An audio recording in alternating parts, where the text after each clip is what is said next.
যেসব মায়েরা একা একা বাচ্চা সামলায়, সে বাচ্চা যদি হঠাৎ করে অসুস্থ হয়ে যায় বা দু একদিন অসুস্থ থাকে, তাহলে সেই বাচ্চাকে নিয়ে আর সংসারের কাজকর্ম নিয়ে সেই মায়ের যে কতটা কষ্ট হয় সেটা শুধুমাত্র সেই মাই বোঝে। গত 28 তারিখে বাবুকে টিকা দিয়ে নিয়ে আসি। টিকা দিয়ে নিয়ে আসার পর থেকে যে বাবুর জ্বর, সেই জ্বরটা 3 দিন পর্যন্ত আর কি থাকে। তো ওই দিন কোনো রকম কোনো কাজবাজ কিছুই করতে পারিনি, যার জন্য আপনাদের মাঝে এই 2-3 দিন কোনো ব্লগও শেয়ার করিনি।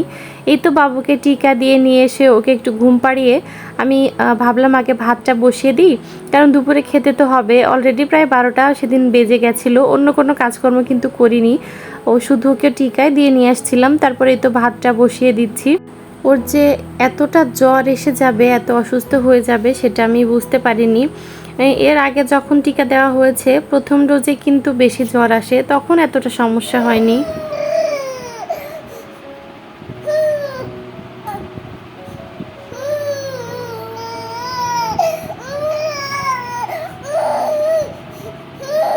তো এই তো জ্বরে একবারে ওর অবস্থা খারাপ। ওর কান্না শুনে চোখ মুখের ভাব দেখে নিশ্চয় বুঝতে পেরেছেন কি অবস্থাটাই ছিল আমার বাচ্চাটার।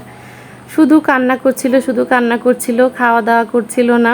জ্বর আসলে আমাদের বড়দেরই কি অবস্থা হয়, আর সেখানে তো একটা বাচ্চা মানুষ।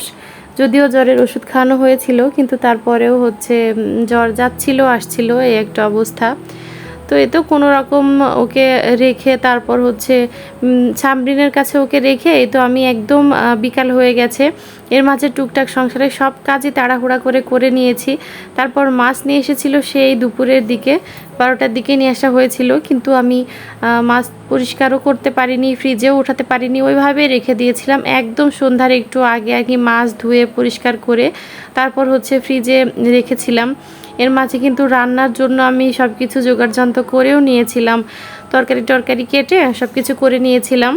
তো মাঝখানতে আমি আবার রান্নার আগে সব কাজকর্ম করে দৌড়ে গিয়ে আর কি হচ্ছে গোসলটা করে নিয়েছিলাম, কারণ আমি জানতাম যে সহজে কিন্তু গোসলটা হবে না, সব কাজ করতে গেলে অনেকটাই লেট হয়ে যাবে, রাতও হয়ে যাবে। তো কোনো রকম আর কি দৌড়ে গিয়ে গোসলটা করে এসে তারপর রান্না বান্না শেষ করতে একদম রাত 9টা বাজছিল। এত তাড়াহুড়া, এত কষ্ট গেছিলো সেদিন, যেটা বলার মতো না। আর এদিকে এই তো রাত যত গভীর হচ্ছিল তত ওর মানে জ্বরটা আরও বেশি বাড়ছিল। জ্বরের তাড়নায় আমার বাচ্চাটা কেমন চুপচাপ হয়ে গেছিল। ও কিন্তু নর্মালি এরকম চুপচাপ থাকে না, সবসময় খেলে, চিল্লায়, কথা বলে, কিন্তু জ্বরের তাড়নায় ওই দিন আর ওর কোনো হুঁশ ছিল না বললেই চলে।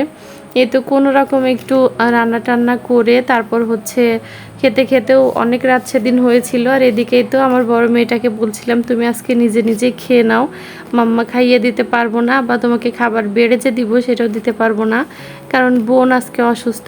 তো এ তো ও নিজের মতো যা পেরেছে তাই আর কি ওইভাবে করে নিয়ে খেয়েছে। তো ছোটটার কারণে বড়টাকেও সেরকম যত্ন করতে পারি না, সংসারের কাজকর্ম সব কিছু নিয়ে এতটা বেশি মানে ঝামেলার মধ্যে পড়ে যায়।